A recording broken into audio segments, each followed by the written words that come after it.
أيها المواطنين الكرام، أيها الصحفيون، مرحبا بكم في النقطة الصحفية اليوم حول جائحة كورونا،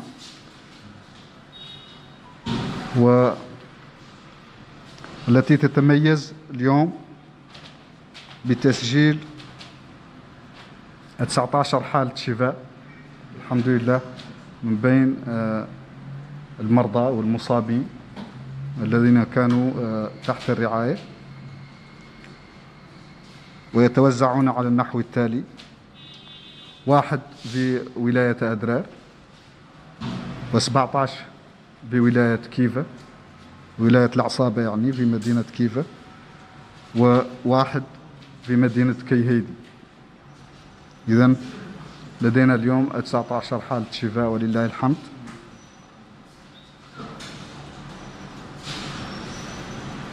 ولدينا أيضا 80 حالة جديدة تم تسجيلها في بعض الولايات، خاصة نواكشوط، ولاية نواكشوط 3. بين هذه الحالات 76 حالة مخالطة و4 حالات مجتمعية، وتتوزع على النحو التالي: 11 في دار النعيم، 11 في تيارت، 3 في توجونين، 7 في القصر، 3 في السبخة، 20 في تفراق زينة، عرفات 19، وفي الميناء 5، وفي الرياض حالة واحدة.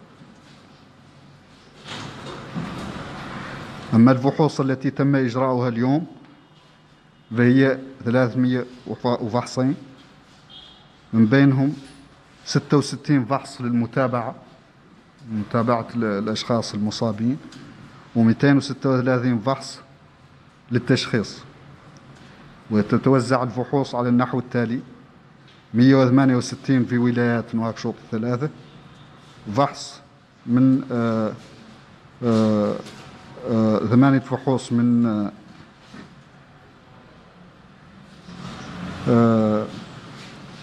الحوض الشرقي، فحص 1 من العصابة، 26 من إنشيري، و32 فحص من ترارزة.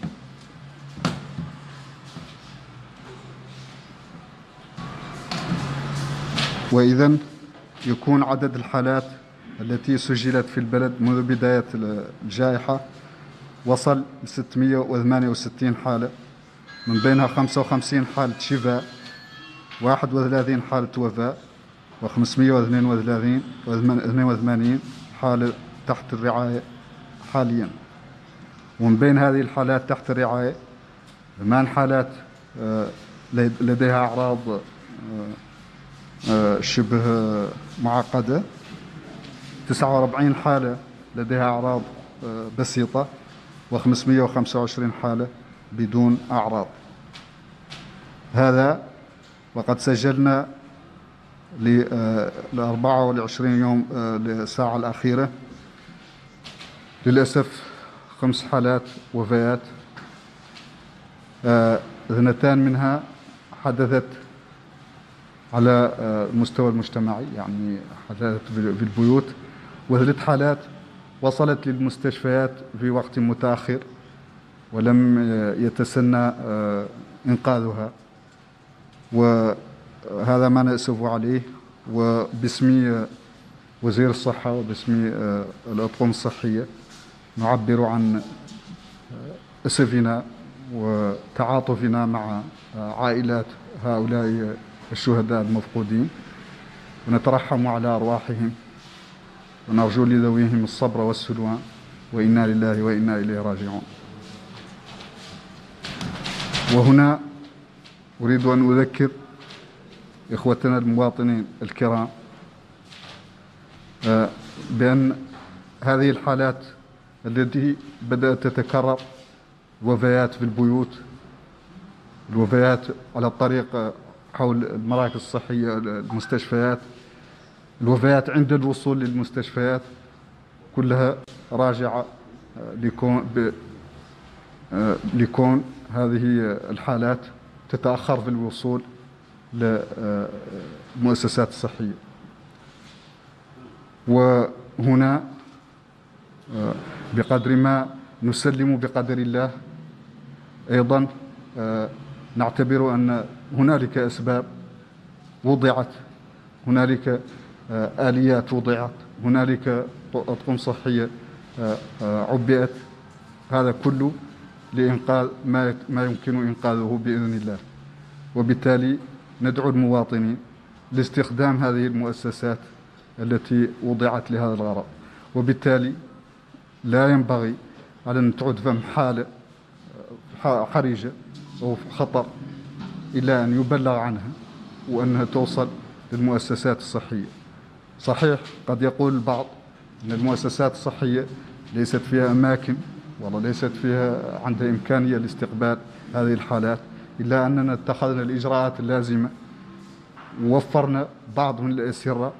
لا يكون دائما كل يوم سنحاول قصارى جهدنا أن يكون هنالك بعض الأسرة فاضية، لكن أي حالة من هذه الحالات الحرجة اللي تخلق نقدر نستقبلوها ونقدر نتكفلوا بها في الوقت الضروري. لكن إن شاء الله إذا كتبت له الحياة نعود نقدر ننقذها.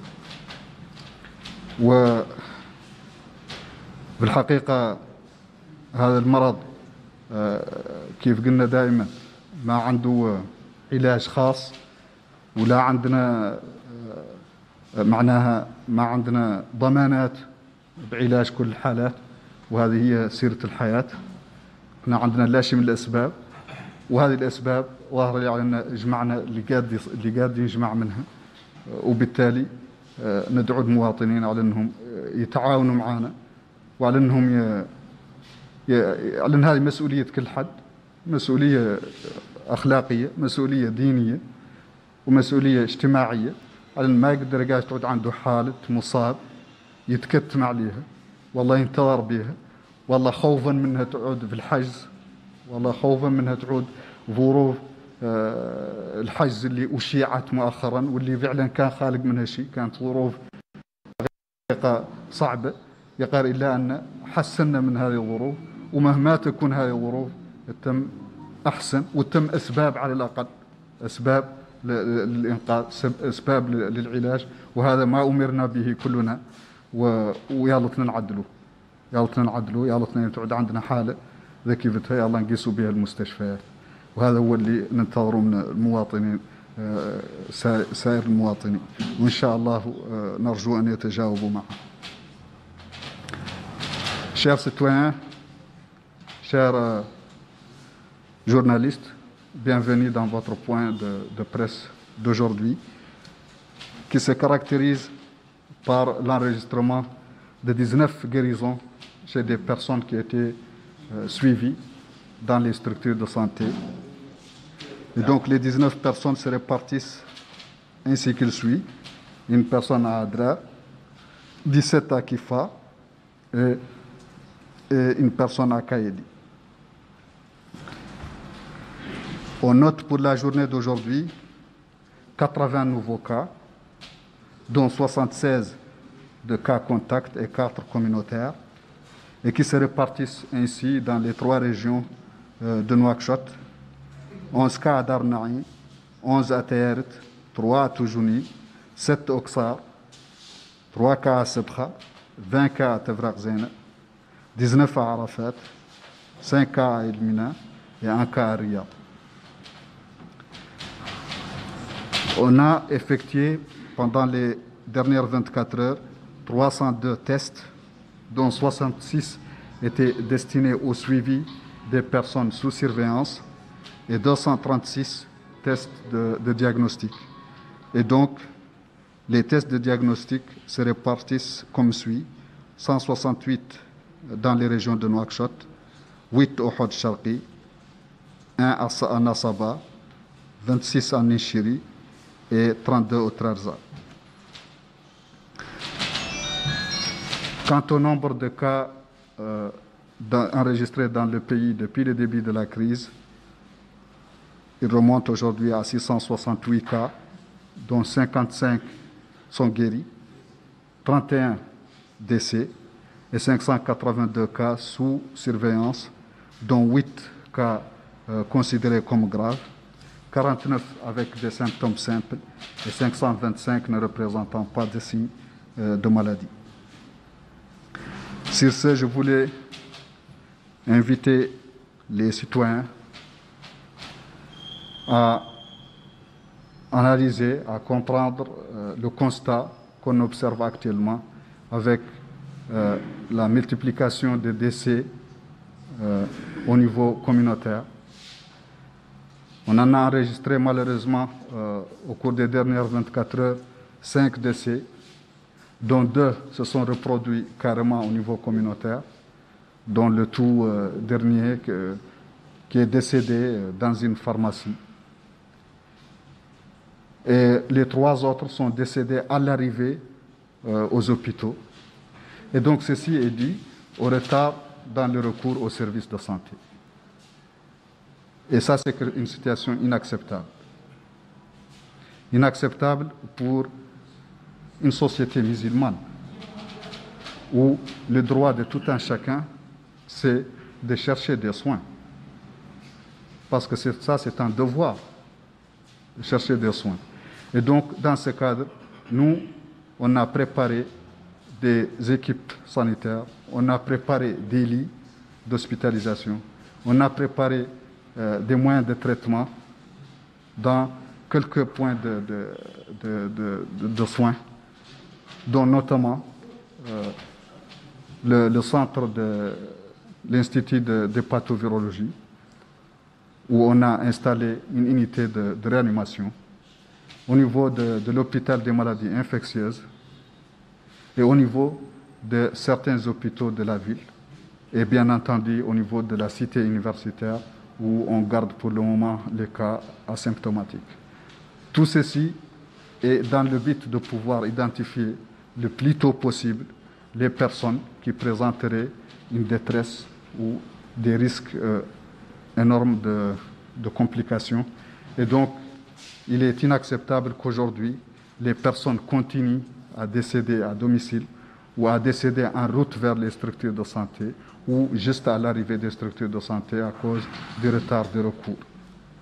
J'invite tous nos citoyens à vraiment prêter une attention particulière à cela et dès qu'ils constatent une certaine complication chez des personnes, qu'ils puissent vraiment aussitôt en informer les équipes de santé et de prendre toutes les mesures nécessaires pour les faire parvenir aux structures de santé à temps pour que nous puissions les prendre en charge et si Dieu le veuille, qu'on puisse les sauver.